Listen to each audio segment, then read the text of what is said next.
Kia ora whānau, my name is John Junior Panatahi Furman.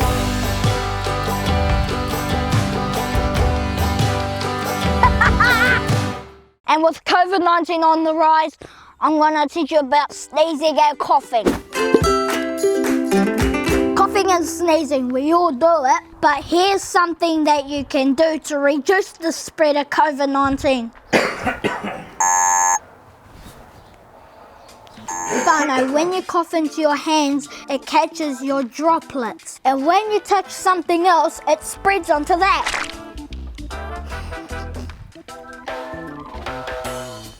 What should you do?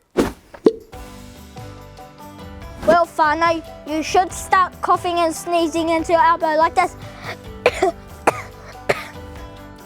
Coughing into your elbow means it's not on your hands and reduces the spread of COVID-19.